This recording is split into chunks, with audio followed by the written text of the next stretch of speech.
నమస్తే welcome to స్వతంత్ర news నేను మాధురి ముందుగా బులెటిన్ హెడ్లైన్స్ చూద్దాం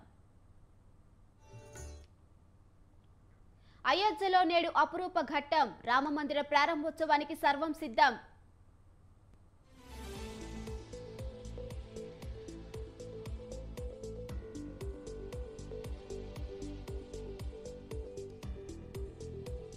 అయోధ్యలో కొలువు తీరనున్న రాముడు మరికొద్ది గంటల్లో బాలరాముడు ప్రాణ ప్రతిష్ఠ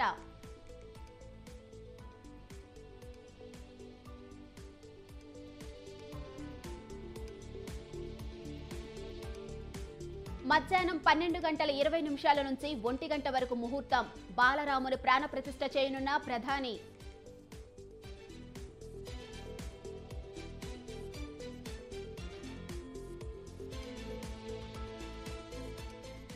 సర్వాంగ సుందరంగా అయోధ్య ముస్తాబు దేశమంతా రామమయం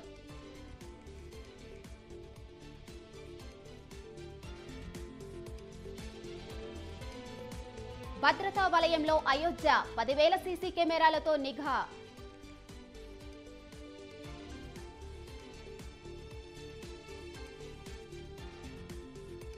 బాలరాముని ప్రాణ ప్రతిష్ఠకు 7,000 మంది అతిథులు అయోధ్యకు చేరుకుంటున్న అతిథులు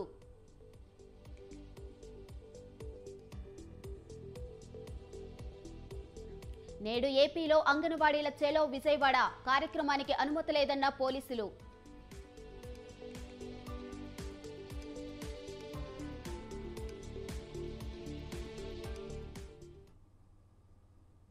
యావత్ భారతదేశం ఎంతో ఆసక్తిగా ఎదురుచూస్తున్న అపురూప ఘట్టం మరికొద్ది గంటల్లో ఆవిష్కృతం కానుంది.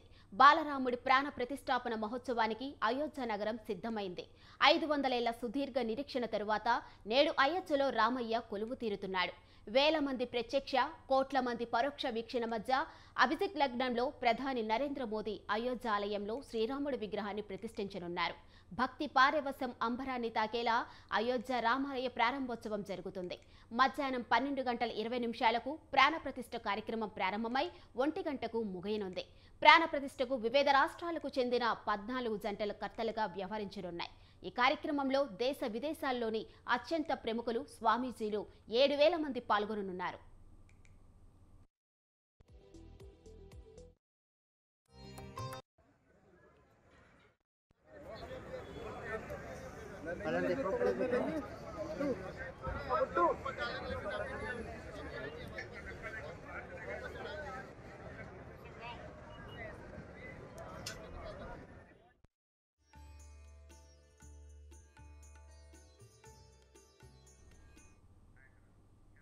అయోధ్యలో రామరాజ్యం వచ్చింది. రామ్లల్లా విగ్రహ ప్రతిష్టాపన కోసం అయోధ్య సర్వాంగ సుందరంగా ముస్తాబైంది. రామ మందిరాన్ని రంగురంగుల విద్యుత్ దీపాలతో అలంకరించారు. పూలతో సర్వాంగ సుందరంగా తీర్చిదిద్దారు. అయోధ్య నగరం మొత్తాన్ని ఆధ్యాత్మిక శోభతో కలకలలాడేలా తయారు చేశారు. శ్రీరాముడి చిత్రాలతో పై వంతెనల వీధి దీపాలను అలంకరించారు. ప్రధాయ రామానంది తిలక్ డిజైన్లతో దీపాలను ముస్తాబ్ చేశారు.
రామ మందిరంలో ప్రతిష్ఠించనున్న విగ్రహం ఎత్తు 51 అంగుళాలు.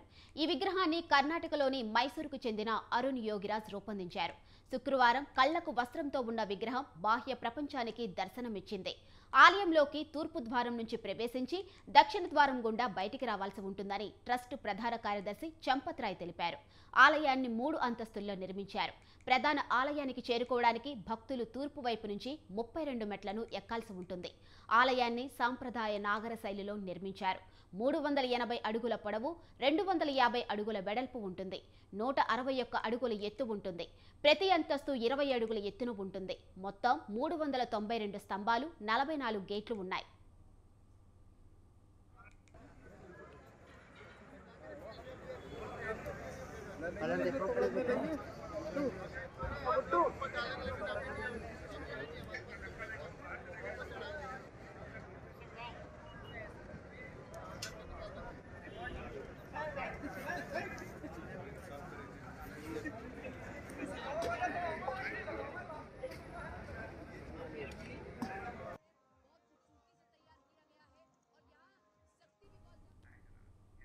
ఇక రామ మందిర ప్రారంభోత్సవానికి 7,000 మంది అతిథులను ఆహ్వానించారు. వారిలో 506 మంది అత్యంత ప్రముఖులు ఉన్నారు. రామ జన్మభూమి కోసం పోరాటం చేసిన వారిని ఈ కార్యక్రమానికి పిలిచారు. సినీ, వ్యాపార, క్రీడా ప్రముఖులను ఆహ్వానించారు. వీరిలో ఇప్పటికే చాలా మంది అయోధ్యకు చేరుకున్నారు. ప్రతిపక్ష నేతలను ఆహ్వానించినా వారెవరూ హాజరు కావడం లేదు. గడ్డకట్టే చలిలోనూ దేశం నలుమూలల నుంచి పలువురు పాదయాత్ర ద్వారా సైకిళ్లపై, వాహనాలపై అయోధ్యకు చేరుకున్నారు. మతాలకు అతీతంగానూ పలువురు వచ్చారు.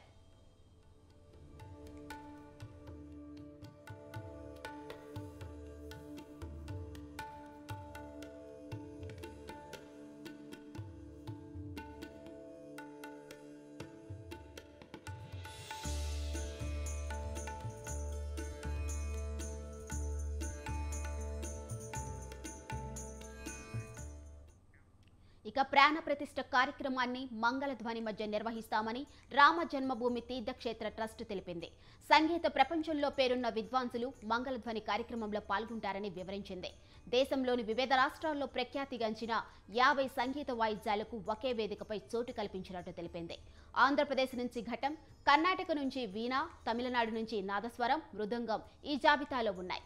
మొత్తం 2 గంటల పాటు మంగళధ్వని కార్యక్రమం ఉంటుంది.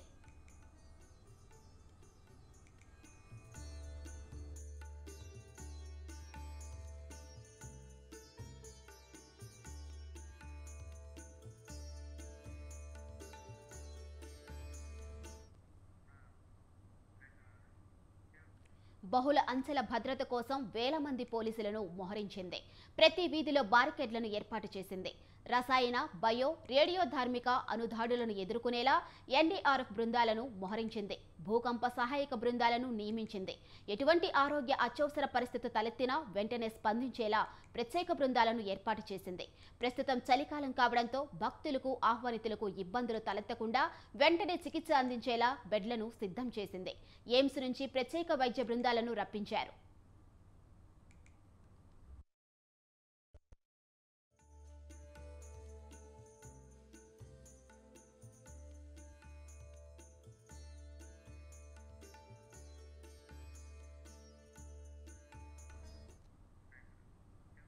మరోవైపు బీజేపీ పాలిత రాష్ట్రాలు ఇవాళ సెలవు ప్రకటించాయి.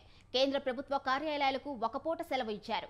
కొన్ని రాష్ట్రాలు పూర్తిగా, మరికొన్ని మధ్యాహ్నం 2 గంటల 30 నిమిషాల వరకు సెలవిచ్చాయి. యూపీ, హర్యానా, ఢిల్లీ, మధ్యప్రదేశ్, గోవా, మహారాష్ట్ర, పుదుచ్చేరి పూర్తి సెలవు ప్రకటించగా గుజరాత్, రాజస్థాన్, త్రిపుర, ఛత్తీస్గఢ్, అస్సాం, ఒడిశా సగం రోజు సెలవు ఇచ్చాయి. ఉత్తరాఖండ్, మధ్యప్రదేశ్ పాఠశాలలకు సెలవులు ఇచ్చాయి.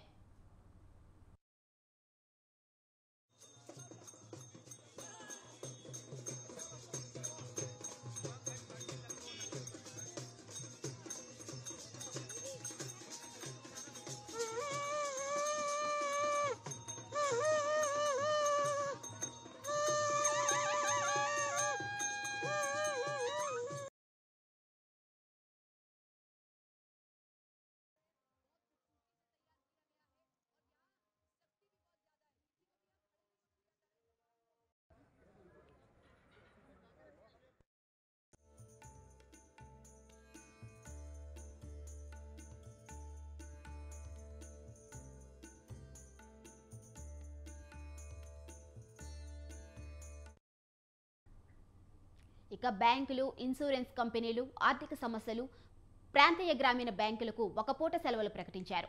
తమ సంస్థల ఉద్యోగులకు రిలయన్స్ ఇవాళ సెలవు ప్రకటించింది. రామ్లల్లా ప్రాణ ప్రతిష్టను పురస్కరించుకొని స్టాక్ మార్కెట్లు తెరుచుకోవు. దానికి బదులుగా సెలవు దినమైన శనివారం స్టాక్ మార్కెట్లు పనిచేయనున్నాయి.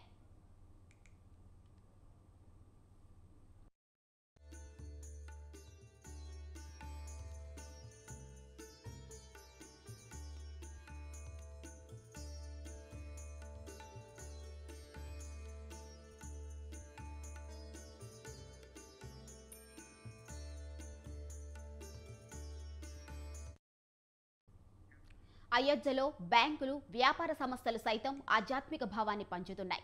రామాలయం చిత్రాలతో భక్తులకు స్వాగతం పలుకుతున్నాయి. రాంపథ్లో ప్రారంభమైన ఓ బ్యాంకును రామ జన్మభూమి శాఖగా పేర్కొంది. వ్యాపార సంస్థలు కూడా తమ విజిటింగ్ కార్డులు, పోస్టర్లు, క్యాలెండర్లు, సైనేజెస్లో రామాలయం బొమ్మను ముద్రించాయి.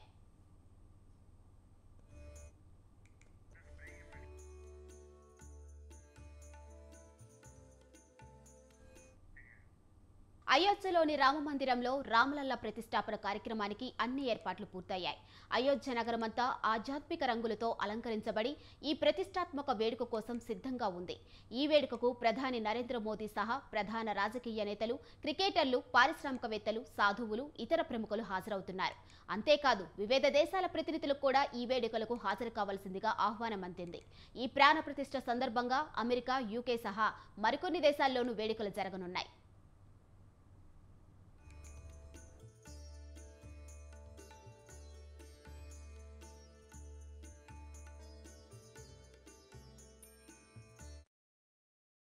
తొలుత ఈ ప్రాణప్రతిష్ఠ కార్యక్రమం ఉదయం 10 గంటలకు మంగళధ్వనితో ప్రారంభమవుతుంది. దేశంలోని వివిధ రాష్ట్రాలకు చెందిన 50కి పైగా సంగీత ప్రముఖులతో ఈ సంగీత కార్యక్రమం 2 గంటల పాటు సాగనుంది. ఆంధ్రప్రదేశ్ నుంచి ఘటం, కర్ణాటక నుంచి వీణ, తమిళనాడు నుంచి నాదస్వరం, మృదంగం ఈ జాబితాలో ఉన్నాయి. ఈ వేడుకకు హాజరయ్యే అతిథులు ఉదయం 10:30 రామ జన్మభూమి కాంప్లెక్స్లోకి ప్రవేశిస్తారు.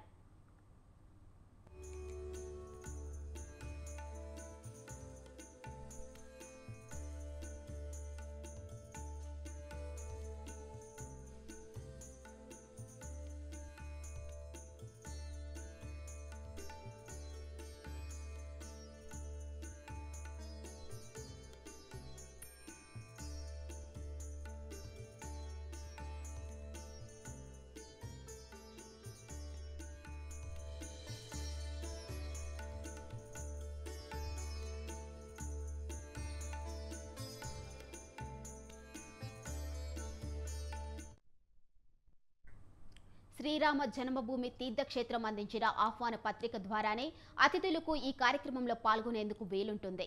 కేవలం ఇన్విటేషన్ కార్డుతో అతిథులు ప్రవేశించలేరు. ఆహ్వాన పత్రికలోను QR కోడ్తో మ్యాచ్ అయిన తరువాతే ప్రవేశం అనుమతించబడుతుంది.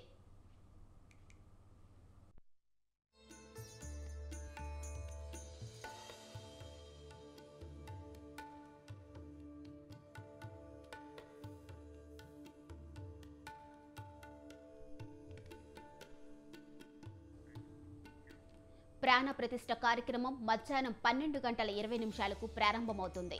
రామ్లల్లా ప్రతిష్టాపనకు కేవలం 84 సెకండ్లు మాత్రమే శుభ సమయం ఉంటుంది.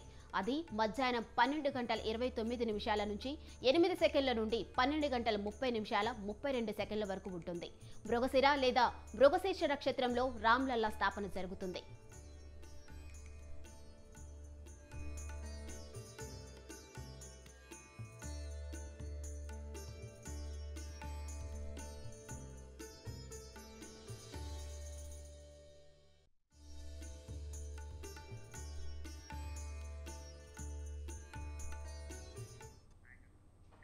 ఇక ఈ ప్రతిష్టాపనకు కాశీకి చెందిన ప్రముఖ వేద ఆచార్య గణేశ్వర్ ద్రవిడ్, ఆచార్య లక్ష్మీకాంత్ దీక్షిత్ ఆధ్వర్యంలో 121 మంది వేద ఆచార్యులు నిర్వహిస్తారు.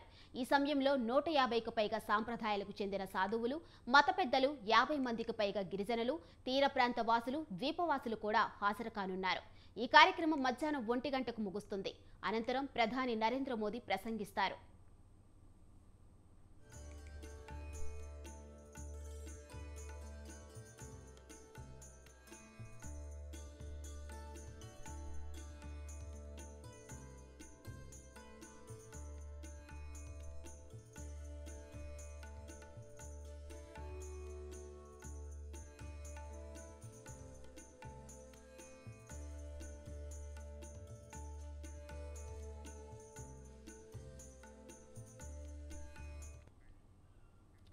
రామ్లల్లా ప్రాణప్రతిష్ఠ తరువాత అయోధ్యలో రామజ్యోతి వెలిగించి దీపావళి తరహాలో ఘనంగా వేడుకలు నిర్వహిస్తారు. అయోధ్యలోని సరయూ నది ఒడ్డున ఉన్న రామ్ కీ పౌరి వద్ద 5 లక్షల దీపాలు వెలిగించేందుకు ప్రణాళికలు సిద్ధం చేశారు. దీంతో పాటు దుకాణాలు, సంస్థలు, ఇళ్లు, ఇతర పౌరాణిక ప్రదేశాల్లో రామజ్యోతిని వెలిగించనున్నారు. రామ్లల్లా, హనుమాన్ గర్హి, గుఫ్తర్ఘాట్, సరయూ బీచ్, కనక్ భవన్, లతా మంగేష్కర్ చౌక్, మణిరామ్ దాస్ కంటోన్మెంట్ సహా 100 దేవాలయాలు, ప్రధాన కూడళ్లు, బహిరంగ ప్రదేశాల్లో దీపాలు వెలిగిస్తారు.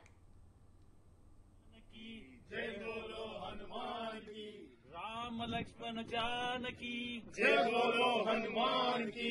राम लक्ष्मण जानकी जय बोलो हनुमान की। राम लक्ष्मण जानकी जय बोलो हनुमान की। राम लक्ष्मण जानकी।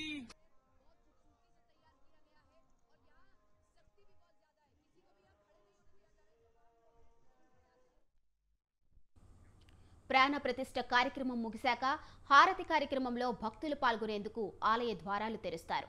ఆలయంలో 3 రకాల హారతులు నిర్వహిస్తారు. రోజు ఉదయం 6 గంటల 30 నిమిషాలకు, మధ్యాహ్నం 12 గంటలకు, రాత్రి 7 గంటల 30 నిమిషాలకు 3 హారతులు నిర్వహిస్తారు. అయితే ఈ హారతి వేడుకకు పాస్ అవసరం. ఈ పాసులను ఉచితంగానే జారీ చేస్తారు.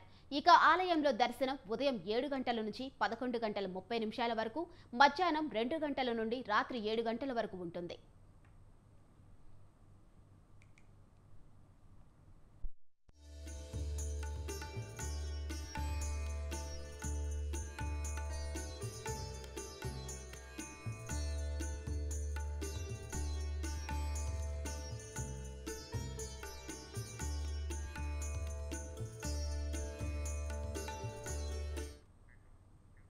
బాలరాముడి ప్రాణప్రతిష్ఠ కార్యక్రమంలో పాల్గొనేందుకు ప్రధాని మోదీ ఇవాళ ఉదయం 10 గంటల 20 నిమిషాలకు అయోధ్య చేరుకుంటారు. 10 గంటల 55 నిమిషాలకు రామ జన్మభూమికి చేరుకుంటారు. 12 గంటల 5 నిమిషాలకు 1 గంట మధ్య గర్భాలయంలో ప్రాణప్రతిష్ఠ కార్యక్రమంలో పాల్గొంటారు. మధ్యాహ్నం 1 గంటకు కార్యక్రమానికి హాజరైన అతిథులతో మాట్లాడతారు. 2 గంటల 5 నిమిషాల ప్రాంతంలో మందిర నిర్మాణంలో పాల్గొన్న శ్రామికులతో ఇష్టాగోష్ఠి నిర్వహిస్తారు. అనంతరం అక్కడి శివాలయంలో పూజలు చేస్తారు. 2 గంటల 40 నిమిషాలకు విమానాశ్రయానికి చేరుకొని 3 గంటల 5 నిమిషాలకు ఢిల్లీ బయలుదేరి వెళతారు. భద్రతా చర్యల్లో భాగంగా అయోధ్యలో 10,000 సీసీ కెమెరాలను, ఇంటిగ్రేటెడ్ కమాండ్ అండ్ కంట్రోల్ రూమ్ను ఏర్పాటు చేశారు. 12,000 మంది పోలీసులను, ఎస్ఎస్జీ బలగాలను మోహరించారు.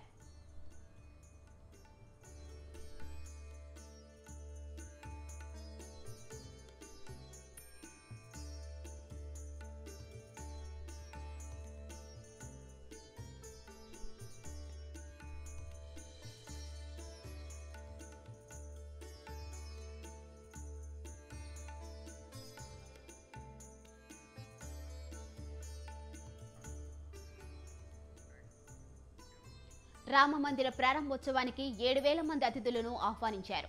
వారిలో 506 మంది అత్యంత ప్రముఖులు ఉన్నారు. రామ జన్మభూమి కోసం పోరాటం చేసిన వారిని ఈ కార్యక్రమానికి పిలిచారు. సాధువులు, పీఠాధిపతులు, రాజకీయ, సినీ, క్రీడాకులు, పారిశ్రామికవేత్తలను ఆహ్వానించారు. వీరిలో ఇప్పటికే చాలా మంది అయోధ్యకు చేరుకున్నారు.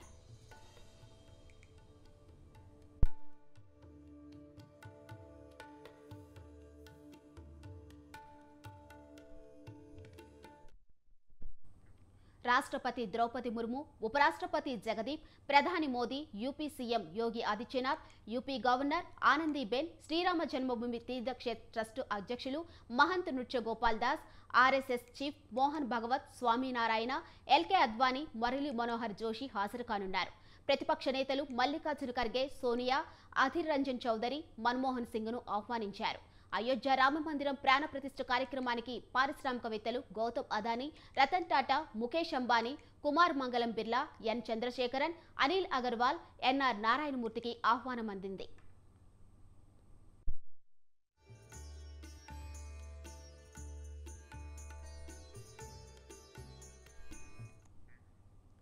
ఇక అయోధ్య రామ మందిరం ప్రాణ ప్రతిష్ఠ కార్యక్రమానికి సినీ ప్రముఖులు చిరంజీవి, పవన్ కళ్యాణ్, ప్రభాస్, మోహన్లాల్, రజనీకాంత్, అమితాబ్, అనుపమ్ ఖేర్, మాధురి దీక్షిత్, సంజయ్ లీలా బన్సాలి, ధనుష్, అక్షయ్ కుమార్, రణదీప్ హూడా, రణబీర్ కపూర్, అనుష్క శర్మ, కంగనా రనౌత్, రిషబ్ శెట్టి, అజయ్ దేవగన్, జాకీ ష్రాఫ్, టైగర్ ష్రాఫ్, యష్, ఆయుష్మాన్ ఖురానా, అలియా భట్, సన్నీ డియోల్ వంటి వారికి ఆహ్వానం అందింది. వీరిలో పలువురు ఇప్పటికే అయోధ్య చేరుకున్నారు. గడ్డకట్టే చలిలోనూ దేశం నలుమూలల నుంచి పలువురు పాదయాత్ర ద్వారా సైకిళ్లపై వాహనాలపై అయోధ్యకు చేరుకున్నారు. మతాలకు అతీతంగానూ పలువురు వచ్చారు.